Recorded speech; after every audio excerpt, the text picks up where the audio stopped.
नमस्कार, मैं हूं मानस पांडे और अगर आप भी तैयारी कर रहे हैं यूपी पीसीएस मेंस की तो आज का वीडियो बड़ा इंपॉर्टेंट है। आपसे बस इतना ही निवेदन है कि जब आप वीडियो देख लें तो कमेंट बॉक्स में ज़रूर बताएं, क्योंकि ये बड़ी इंटरेस्टिंग वीडियो है। आज की वीडियो आपके दिल से जुड़ी हुई वीडियो है। आज का टॉपिक क्या है, सबसे पहले मैं प्रश्न बता दूं। जो आज का प्रश्न है वो इमोशनल इंटेलिजेंस से संबंधित है। इमोशनल इंटेलिजेंस यूपी पीसीएस के जीएस पेपर 4 मेंस का सबसे इंपॉर्टेंट टॉपिक है। इमोशनल इंटेलिजेंस को हिंदी में कहते हैं भावनात्मक बुद्धिमत्ता। तो चलिए शुरुआत करते हैं। प्रश्न क्या है, भावनात्मक बुद्धिमत्ता का शासन में क्या फायदा है। यानी जो ब्यूरोक्रेसी होती है, यानी जो कहा जाए कि जो पब्लिक सर्विस है, पब्लिक सर्विस में इमोशनल इंटेलिजेंस का क्या महत्व है। सबसे इंपॉर्टेंट याद रखिएगा क्या है, emotional intelligence is considered as important cognitive intelligence in governance. शासन करते समय सबसे ज़्यादा क्यों इसको ज़रूरी समझाता है। अब मैं आपको बताने चलता हूँ। सबसे पहले इमोशनल इंटेलिजेंस क्या होता है। देखिए, इमोशनल इंटेलिजेंस का हिंदी भाषा में मतलब समझिए। तो पहले आप इसको मैं मतलब समझा रहा हूँ, उसके बाद मैं आपको उत्तर लिखना भी यही फॉर्मेट में आपको अपना आंसर लिखना है। हर चीज़ को छोटे छोटे एग्जाम्पल दे के। देखिए, जीएस पेपर 4 में ना हवा में कोई बात नहीं करनी। कोई भी बात आप बता रहे ना, उसका एक एग्जाम्पल जरूर दीजिए, जीएस पेपर 4 के लिए खास तौर से। तो देखिए, इमोशनल इंटेलिजेंस का मतलब होता है अपनी मन की भावनाओं को पहचानना, समझना और उस पर कंट्रोल करना। मेरी बात समझ में आ गया ना। सिंपल तौर पे देखिए, व्हाट इज इमोशनल इंटेलिजेंस या भावनात्मक बुद्धिमत्ता क्या है। अपने मन की भावनाओं को पहचानना, समझना और उनको प्रबंधित करना या फिर उनको क्या करना, कंट्रोल करना। So basically emotional intelligence is the ability to recognize यानी पहचानना, अंडरस्टैंड समझना and manage the emotion effectively. याद रखिएगा, ये क्या करता है, आपके मन के भावों को समझता है, उसके बाद उन पे कंट्रोल, खुद के मन के भावों पे कंट्रोल करना क्यों ज़रूरी है। देखिए, एक आदमी जो डिसीजन लेने जा रहा है उसके सामने अलग अलग सिचुएशन हो सकती हैं। हर सिचुएशन में वो अलग तरीके से रिएक्ट करता है। तो आप इमोशनली इंटेलिजेंट अगर हैं तो आप सही सिचुएशन में सही डिसीजन ले पाएंगे, वरना कभी आप सही डिसीजन ले ही नहीं पाएंगे। तो बेसिकली ये प्रश्न यही कह रहा है कि डिसीजन लेने में इमोशनल इंटेलिजेंस कैसे फ़ायदेमंद है। तो इमोशनल इंटेलिजेंस क्या है। इमोशनल इंटेलिजेंस का सिंपल सा मतलब होता है अपने मन की भावनाओं को पहचानना, समझना और उसको कंट्रोल करना, यानी उसको प्रबंधित करना। ठीक, इसके चार, वैसे तो इसके बहुत सारे मेन कंपोनेंट होते हैं, लेकिन इसके 4 मेन कंपोनेंट है। सबसे पहला आत्म जागरूकता, दूसरा स्वनियमन, तीसरा सहानुभूति यानी एम्पैथी और चौथा है सामाजिक कौशल। पांचवा और मोटिवेशन होता है, लेकिन हम लोग 4 पे ही बात करेंगे क्योंकि एग्जाम में बहुत ज़्यादा नहीं लिख सकते ना, 200 वर्ड का लिखना है। और आप कैसे लिखेंगे ये भी याद रखिए। ये पेड क्वेश्चन है यूपी पीसीएस 2025 के लिए भी, याद रखिएगा, और 2026 के लिए भी। तो 4 चीज़ें हैं। सबसे पहला आत्म जागरूकता, दूसरा सेल्फ नियमन, तीसरा एम्पैथी और चौथा सोशल स्किल। आत्म जागरूकता क्या होती है। आत्म जागरूकता ये होती है, आपने गट फीलिंग सुना है, गट फीलिंग को बोलते हैं आत्म जागरूकता, यानी खुद को जानना। जैसे एक एग्जाम्पल के तौर पे मैं 1 बाय 1 सबको समझाता हूँ। सेल्फ अवेयरनेस का मतलब अपने खुद के इमोशन को समझना। याद रखिए, अपने खुद के इमोशंस को समझना। अपना खुद का इमोशन का मतलब, जैसे आप कोई सिचुएशन देखते हैं ना, आपके सामने एक चोर बैठा हुआ है, पूरी दुनिया उसको 10 लोग एक लड़के को मार रहे हैं, ठीक, कि वो मार रहे हैं, पट पट पट पट मारे जा रहे हैं। आप उस लड़के को देखते हैं तो आपका गट कहता है, आपका अंतरात्मा कहती है यार ये लड़का गलत नहीं है। आप जब उसकी बातें को सुनते हैं तो आपकी गट फीलिंग कहती है कि यार ये लोग गलत हैं, वो लड़का गलत नहीं। गट फीलिंग का मतलब आप अपनी अंतरात्मा की आवाज़ को सुने। ठीक, यानी सेल्फ अवेयरनेस का मतलब अपने अंतरात्मा की आवाज़ को जानना, समझना और उस अकॉर्डिंग खुद को कंट्रोल करना। याद रखिए, सेल्फ अवेयरनेस का मतलब आप अपने इमोशन को, अपनी भावनाओं को समझिए और अपने अंतरात्मा की आवाज़ को समझिए। That is called self awareness. दूसरा आता है सेल्फ रेगुलेशन, बहुत ज़रूरी है। देखिए, अभी मैं आपको एक एक एग्जाम्पल के माध्यम से समझाऊंगा। अब जब आप एक चीज़ समझ गए कि क्या है, देखिए आपने एक बात समझ गया कि अब मेरी अच्छाई क्या है, मेरी बुराई क्या है, जान गए। सेल्फ रेगुलेशन का मतलब क्या होता है, आवेग में एकाएक कोई डिसीजन ना लें। ठीक, आवेग में यानी झटके में इंस्टेंट रिएक्शन ना दे। That is called self regulation का एक तरीका है। यानी एकाएक किसी चीज सिचुएशन को देखा, हड़बड़ा गए, गिर उड़ गए, बेहोश हो गए, उन सब से बचने के लिए सबसे जरूरी क्या है, सेल्फ रेगुलेशन यानी खुद पे कंट्रोल। ठीक, तीसरा आता है एम्पैथी। एम्पैथी का मतलब एक चीज होती है, देखिए सिंपैथी, और एक चीज़ होती है एम्पैथी। गलत हिंदी में मतलब गलत लिखा हुआ है, सहानुभूत नहीं लिखाना चाहिए, सहानुभूत का मतलब सिंपैथी होता है। एम्पैथी को एम्पैथी ही समझिए। देखिए, अगर आप जा रहे हैं किसी गाड़ी से और आप देखते हैं चौराहे पे एक लड़का भीख मांग रहा है, तो आप तुरंत कहेंगे बताओ कितना छोटा सा बच्चा भीख मांग रहा है, दिस इज कॉल्ड सिंपैथी। यार बताओ भीख मांग रहा है, ये सिंपैथी है। एम्पैथी क्या है? अब आप ये सोचने लगे कि यार बताओ ये लड़का, उस लड़के के स्तर पर जाके सोचना। एम्पैथी और सिंपैथी में यही अंतर है। सिंपैथी का मतलब यार तुम गिर गए, अरे यार बताओ चोट लग गई, this is called sympathy. Empathy क्या है? अगर एक लड़का भीख मांग रहा है तो आप सोचे यार ये लड़का कैसे, इसके माँ बाप ने इसको किया होगा, बताओ किस तरीके से इस सिचुएशन में ये बैठा है। यानी जब आप अपने आप को उस व्यक्ति की जगह पर रख कर सोचने लगते हैं तो इसी को कहते हैं एम्पैथी। हम उस आदमी को उसकी भावनाओं से समझ रहे हैं, दिस इज कॉल्ड एम्पैथी। ठीक, बहुत ज़रूरी है। देखिए, सिविल सर्विसेज एक ऑफिसर के लिए एम्पैथी बहुत ज़रूरी है। आप अपने मन को तो कुछ भी जानते रहिए, लेकिन जिनके लिए आप काम कर रहे हैं उनकी भावनाओं को भी तो समझना बहुत ज़रूरी है। खास तौर से जब आप कोई पब्लिक पॉलिसी बना रहे हो, जैसे आपने श्रम से रिलेटेड कोई कानून बनाया। अब कानून आप जिनके लिए बना रहे हो भैया, जब तक उनको जानोगे नहीं तब तक उन्हीं के लिए कानून बना रहे हो और उन्हीं की भावनाओं को समझे बिना बना रहे हो, तो this is a kind of misconduct, तो आपको नहीं करना चाहिए। और चौथा रहता है सोशल स्किल। सोशल स्किल का मतलब दो लोगों में लड़ाई हो रही है, आप उनको सही तरीके से मध्यस्थता करके उनके मैटर को सलटा लें। यानी अगर एक पूरा बुझा हुआ समाज बैठा है, आप पहुंचे, थोड़ा हंसी ठिठोली करें, चुटकुला बजाएं, इस तरीके से बातें करें कि वहाँ पे थोड़ा सा पॉजिटिव माहौल आए। ठीक है ना? This is called 4 important pillars of emotional intelligence. अच्छा, इमोशनल इंटेलिजेंस का फ़ायदा क्या है? ये आपके तनाव को कम करता है। देखिए, मैंने यहाँ पे लिखा है साफ भाषा में, इमोशनल इंटेलिजेंस तनाव को कम करने, प्रभावी ढंग से कम्युनिकेट करने, अपनी बातों को रखने और दूसरों के प्रति क्या करना, सहानुभूति रखने के, चुनौतियों पर विजय पाने के, सही डिसीजन लेने के लिए ज़रूरी है emotional intelligence. So basically emotional intelligence is a way to relieve stress, to communicate effectively, empathize with others, overcome the challenges and taking correct decision। यानी एक बेहतर डिसीजन लेने के लिए इमोशनल इंटेलिजेंस बहुत ज़रूरी है। आगे जब मैं ये सब्जेक्ट पढ़ाऊंगा ना तो आपको मज़ेदार एग्जाम्पल से बताऊंगा, बट फिलहाल मैं आपको हर चीज़ का अर्थ जल्दी जल्दी समझा दूँ। मैं आपको एग्जाम्पल से समझाता हूँ। जैसे सेल्फ अवेयरनेस क्या होता है? सेल्फ अवेयरनेस का मतलब अपने आत्मा, गट फीलिंग को देख के समझना। अब गट फीलिंग कैसे होती है? एक एग्जाम्पल के तौर पे समझिए, किसी भी भावनाओं को, किसी भी व्यक्ति की या किसी सिचुएशन में अपनी भावनाओं को समझना। मैं अगर अपनी पॉजिटिव चीज़ें मुझे पता हो, अपनी स्ट्रेंथ को मैं जानता हूँ, अपने नेगेटिविटी को जानता हूँ, तो मैं उनको कंट्रोल भी कर सकता हूँ। ठीक, तो सेल्फ जागरूकता का मतलब होता है अपनी गट फीलिंग, मेरा मन क्या कहता है। जैसे एक एग्जाम्पल देखिए, आप एक मीटिंग में बैठे हुए हैं, एक नए प्रोजेक्ट पर चर्चा हो रही है और मैनेजर फेंके जा रहा है बड़ी बात, यार ये कर लेंगे वो कर लेंगे। अब जैसे ही आप बैठते हैं तो यार आपका एकदम मुंह बन जाता है, यार कितना फेंक रहा है ये, आप यही सोच रहे होते हैं मन में, यार ये कितना फेंक रहा है मैनेजर, बताओ।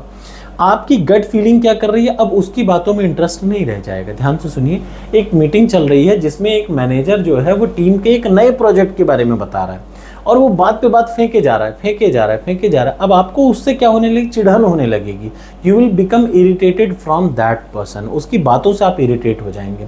और इरिटेशन का मतलब आपकी गट फीलिंग आई ना, आपको अंदर से लगे यार क्या बेवकूफ़ी भरी बातें बता रहा है, this is called gut feeling. जैसे जब आप किसी चीज़ से असहज हो जाते हैं, देखिए आपकी जागरूकता आप वहाँ पहचानते हैं और आपको उस सिचुएशन से असहजता होने लगे तो तुरंत आपको समझ में आया कि यार ये फालतू बातें कर रहा है, मैं इससे सेटल नहीं हूँ। आप खड़े उठेंगे, अपनी बात करेंगे कि यार जो इतना तो मत फेंक मैनेजर साहब। This is called what? Self awareness, अपने बारे में जानना, अपनी मन की फीलिंग्स को जानना। दूसरा आता है आत्मनियमन। देखिए आत्मनियमन क्या होता है, इसको भी एक एग्जाम्पल से समझाता हूँ। आत्मनियमंत्रण क्या होता है, बहुत ज़रूरी है। आपकी पहली गर्लफ्रेंड आपको छोड़ी, 10 दिन तक आप मार लोटे ओटे रहे, देवदास बन गए, आपको बड़ा दुख हुआ। लेकिन जब दूसरी गर्लफ्रेंड बनी और दूसरी गर्लफ्रेंड आपको छोड़ेगी तो आप इमोशनली इंटेलिजेंट हो जाते हैं। क्यों? ये आपका मन जानता है कि यार ठीक है ये भी चली जा सकती है। दूसरी गर्लफ्रेंड जैसे ही बनेगी ना तो आपका मन इस बात के लिए कहीं ना कहीं तैयार हो जाएगा कि कभी ऐसा भी समय आएगा कि ये भी छोड़ के भाग जाए। यानी इमोशनली आप इंटेलिजेंट हो गए कि यार ज़्यादा से ज़्यादा क्या हो जाएगा, भाग जाएगी और क्या होगा। ठीक, लेकिन मेरा अब क्या होगा, अब आपको जब वो दूसरी गर्लफ्रेंड छोड़ के जाएगी ना तो उतना दुख नहीं होगा। यही कहा जाता है क्या, this is called what, this is called आत्म नियमन यानी सेल्फ रेगुलेशन। एक और एग्जांपल समझिए, आप किसी ट्रैफिक, आपका बहुत बड़ा बहुत इंपॉर्टेंट काम चल रहा है, आप कहीं ऑफिस में जा रहे हैं, बहुत इंपॉर्टेंट सीएमई मीटिंग के लिए आपको बुला के रखे हैं, आप एक सिविल सेवक अधिकारी बनते हैं और सीएम आपकी मीटिंग के लिए आपको बुला रहा है, तुरंत आप ट्रैफिक में फंस जाते हैं। अब ट्रैफिक में फंस जाने पर आपका मुंह एकदम ना थोड़ा एकदम फंस गया, फ्रस्ट्रेट हो गया एकदम, इस तरीके से आपका मुंह में एक्सप्रेशन आने लगा। लेकिन अब ये बताइए, तुरंत आपका इमोशनल इंटेलिजेंट आपसे कहेगा, तुरंत आपके मन में एक और बात चलेगी, यार ये बताओ इतना गुस्साने का, इतना खींचने का फ़ायदा क्या, इससे ट्रैफिक की समस्या तो सुलझ नहीं जाएगी, मैं इतना चीख रहा हूँ, इतना गुस्सा रहा हूँ, इससे ट्रैफिक तो ख़त्म हो नहीं जाएगा। तुरंत आपका मन अपने आप डाउन हो जाएगा। सेल्फ रेगुलेशन इसी को कहते हैं। यानी ध्यान से देखिए, जब आप सचेत रूप से अपनी भावनाओं को नियंत्रित करते हैं तो क्रोध के आगे झुकने की बजाय, क्रोध आ गया एकदम मार हाथ कांपने लगा, उससे बेहतर है आप तुरंत अपने दिमाग में चलाएं, खुद को याद दिलाएं क्या कि परेशान होने से आपकी अभी स्थिति थोड़ी ना बदल जाएगी। ट्रैफिक में फंसे हैं, मार गुस्साए जा रहे हैं, अरे ट्रैफिक तो जब खुलना होगा तभी खुलेगा ना, उसमें इतना फ्रस्ट्रेट होने से थोड़ा ना काम चलेगा। This is called emotional intelligence. यानी आप अपने मन की भावनाओं को अब थोड़ा थोड़ा कंट्रोल करने लगे। मैंने बताया ना, पहली गर्लफ्रेंड जब छोड़ के गई 10-15 दिन आदमी बेहोश दारू पी के पड़ा रहा, लेकिन दूसरी गर्लफ्रेंड जब बनती है तो उस समय आदमी इमोशनली इंटेलिजेंट हो जाता है, यार कल को ये भी छोड़ सकती है। और जब वो छोड़ेगी तो बिलीव मी, आपका माइंड आपको समझा चुका होगा कि यार कोई बात नहीं गई, कोई बात नहीं, it's okay. This is called self regulation. तीसरा आता है एम्पैथी। ये शब्द गलत है, इसको मैं एम्पैथी ही बोलूँगा। क्या बोलूँगा? एम्पैथी ही बोलूँगा। एम्पैथी, एम्पैथी मैं आपको बता चुका। एम्पैथी क्या है? एम्पैथी का मतलब आपने सड़क पे देखा चौराहे पर एक लड़का गिर गया, अरे चोट लग गई बेचारे को, this is called sympathy, this is not empathy. Empathy क्या है? एक लड़का भीख मांग रहा है, आपने उसको 10 रुपए दे दिए, ये आपने सिंपैथी दिखाई। अब आप सोच रहे हैं कि यार ये लड़का कैसे, इसके माँ बाप ने इसको यहाँ भेज दिया, या मैं उसकी जगह होता तो क्या होता। याद रखिए, empathy means what? Simply empathy means putting your self in their shoes. आप अपने आप को उस सिचुएशन में रख के देखते हैं कि यार उस आदमी की जगह मेरे साथ ये होता, समझे? तो एक आदमी को 4 लोग ठग के चले गए, अब आप उसको देख के सोच रहे हैं यार मेरे साथ यही होता तो क्या होता। This is called empathy.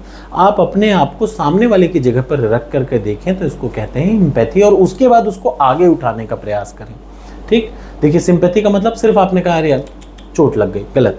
Empathy कहता है अरे यार बताओ ऐसी सिचुएशन में मैं होता तो ये होता। तो अब आप उसको, एम्पैथी का मतलब आप उसको आगे पुश कर रहे हैं लेकिन उसकी जगह पे खुद को रखते हुए। This is called empathy. एक और इसका एग्जांपल आप देख पा रहे हैं, आप एक ऐसी मीटिंग में बैठे हुए हैं, एग्जांपल भी देखिए, ये पीडीएफ आपको टेलीग्राम चैनल पर मिल जाएगा। एक आप किसी मीटिंग में बैठे हुए, वहाँ सब लोग मुस्कुरा रहे हैं, एक आदमी मुंह बनाया हुआ ऐसा खड़ा हुआ है, आप ही का एम्प्लॉई है, मुंह बढ़ाया हुआ, मतलब मुंह बना हुआ है उसका, खड़ा हुआ है। अब आप कोशिश करते हुए देखो पूरा समाज तो हंस रहा है, सब लोग कोशिश भी कर रहे हैं फिर भी वो हंस नहीं रहा है। तो अब एम्पैथी का मतलब आप जाएं उसके बगल में थोड़ी देर खड़े हों और वैसे ही खड़े हों जैसे वो सीरियस खड़ा है। तो आपने अपने आप को उसकी सिचुएशन में रखा, फिर वो आपको धीरे धीरे अपनी बात को बताएगा कि अरे सर हमारे घर में ये दिक्कत हो गई। अब धीरे धीरे आप एम्पैथी, दिस इज कॉल्ड क्या? अपने आप को उसकी सिचुएशन में आपने रखा, धीरे धीरे उसने आपको अपनी बातें बतानी शुरू करी। अब आप उसकी मदद कर रहे हैं, कोई बात नहीं यार हो जाता भाई साहब, ऐसा हो जाता है। This is called empathy. मेरी बात समझ रहे हैं ना? यही कहलाता है क्या? एम्पैथी। और सबसे लास्ट जो आता है वो क्या आता है? देख लीजिए, सबसे लास्ट आता है सोशल स्किल। सोशल स्किल क्या कहता है कि मान लीजिए एक टीम वर्क है, ठीक है, विभिन्न टीम की परियोजनाओं के लिए बातचीत में सब लोग मार असहमत हो गए, सब मार एक दूसरे को, यार बेकार है, तुमसे कुछ नहीं हो पा रहा, तो ये प्रोजेक्ट ही बेकार है, इस तरीके करने लगे। उसी में आपने हंसी ठिठोली करना शुरू कर दिया, थोड़ा सा हंसी मजाक कर दिया, तो चीज़ों का जो मेंटल स्टेटस जो इतना ज़्यादा क्रश्ड था वो थोड़ा सा लाइट हो जाएगा। This is called social skill. समाज में थोड़ा हंसनुमा बनाने का माहौल। तो मैंने आपको बताया ना, इमोशनल इंटेलिजेंस बेसिकली आपके स्ट्रेस लेवल को भी कम करता है, सही डिसीजन लेने में मदद करता है और तनाव को बहुत कम कर देता है। अब देखिए, नैतिक नेतृत्व में, एथिकल लीडरशिप में कैसे मदद करता है? आत्म जागरूक करता है। अगर आत्म जागरूक कर देगा तो सही निर्णय आप ले पाएंगे। देखिए, अगर आपको खुद की स्ट्रेंथ पता होगी, वीकनेस पता होगी, तो you can easily take a good decision. दूसरा, एम्पैथी। एम्पैथी क्या होता है? शासन में, याद रखिए, एम्पैथी क्या है? गवर्नेंस को बढ़ाता है। कैसे बढ़ाएगा? एम्पैथी क्यों ज़रूरी है? मैं जिन लोगों के लिए कानून, मैं किसानों के लिए कानून बना रहा हूँ, मोदी जी ने किसानों के लिए कानून बनाया बिना किसानों के मन की भावना को जाने। अब याद रखिएगा, जब एम्पैथी का मतलब किसान मन से क्या, अगर मैं आज किसान होता तो मेरे लिए ये बेहतर होता, अगर मैं उस आधार पर कानून बनाऊं तो दिस इज कॉल्ड एम्पैथी। अगर किसान के मन का बिना जाने में कोई भी चीज कर दूं तो ये तो फिर मुंह बना के गिर गया, तो उसके से आप सिंपैथी दिखा रहे हो। सिंपैथी और एम्पैथी में यही फर्क है। एम्पैथी में आप अपने आप को उस जगह पे रख करके देखते हैं। तो अगर आप एक एम्पैथिक आदमी हैं तो याद रखिए ये आपके गवर्नेंस को मजबूत करता है। क्यों? जिन लोगों के लिए आप कानून बना रहे हैं उन लोगों के स्तर पर जाके समझिए कि क्या इस कानून से फायदा होगा कि नहीं होगा। ठीक, coming to the next one. अब क्या है, इंटीग्रिटी एंड अकाउंटेबिलिटी स्ट्रेंथ। इसकी वजह से देखिए, इमोशनल इंटेलिजेंस की वजह से क्या होता है, आप ईमानदार बनते हैं और ईमानदार के साथ साथ आपकी जवाबदेही सही हो जाती है। ठीक, अब बात आता है role of emotional intelligence in public service. Public service में या फिर जन भागीदारी में इसकी क्या मदद है। देखिए, शासन में जब भी कभी दो लोगों में संघर्ष हो, ये वाले ऑप्शन को देखिए, शासन में जब कभी दो पार्टियों में संघर्ष हो तो आपकी सोशल स्किल की वजह से आप उसमें क्या करें, उन लोगों में समझौता करवा पाएं। ये एक अधिकारी का काम है, फायदेमंद हुआ। अगला देख लीजिए, जनता के विश्वास में सुधार कब होगा, जब कृषि कानून को एक किसान के स्तर पर जाके आप सोचेंगे कि यार उसके लिए फायदेमंद है कि नहीं है और उसके फायदे का काम करेंगे और उसके फायदे के अनुसार कानून बना देंगे। तो यानी जनता किसान में और आप में, गवर्नमेंट और किसान के बीच में जो ट्रस्ट है ना वो बढ़ेगा। ठीक, अगला संकट प्रबंधन।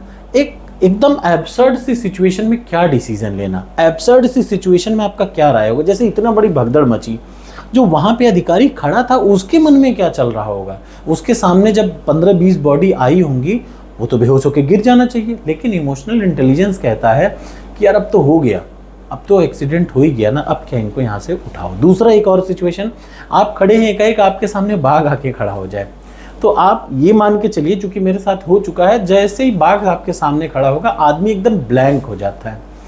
अब ना हाथ काम करता है ना पैर काम करता है। जब मैं छोटा था नैनीताल में तो मेरे साथ हो चुका है ऐसा, वहाँ गुलदार रहते थे, एकाएक सामने आ जाए तो आप एकदम ब्लैंक हो जाते हैं। अब उस सिचुएशन के बाद एकाएक आप, अगर आपका इमोशनल इंटेलिजेंस काम करना शुरू करेगा तो वो दिमाग आपको तुरंत बताएगा यार देखो आज या तो बचेंगे या तो मरेंगे। और जैसे ही आपके दिमाग में ये आता है आज बचेंगे या तो मरेंगे, तुरंत आपके मन से वो डर खत्म हो जाता है, चलो ठीक है अब इसको दौड़ाते हैं। तेजी से दौड़ाया और आपने सही डिसीजन ले लिया। This is called emotional intelligence. आशा है आपको ये अच्छा लगा होगा टॉपिक, बहुत इंटरेस्टिंग टॉपिक है। देखिए एथिक्स एक ऐसा सब्जेक्ट है जब मैं आपको पढ़ाऊंगा तो बड़ा मजा आएगा आपको। ठीक, और बहुत जल्दी मैं उसको स्टार्ट कर रहा हूँ, मैं चूंकि नोट्स बना रहा हूँ ताकि आपको पढ़ाते समय सही से पढ़ाऊँ। तो basically emotional intelligence is essential for ethical leadership as well as good governance, responsive governance, ensuring the accountability, inclusively demand the compassion and efficiency. ठीक, so EI means emotional intelligence must be institutionalized in civil services training for sustained ethical governance. इसको क्या करना चाहिए, इसको training देते समय IAS अधिकारी को जरूर बताना चाहिए, सिविल सर्विसेज अधिकारी को, कि भैया बिना इमोशनल इंटेलिजेंस के जिनके लिए काम करने जा रहे हो उनके स्तर पर पहुंच के कुछ तो समझो ना। Thank you so much. आशा है आपको वीडियो अच्छी लगी होगी। अच्छी लगे तो कमेंट बॉक्स में ज़रूर कमेंट करिए।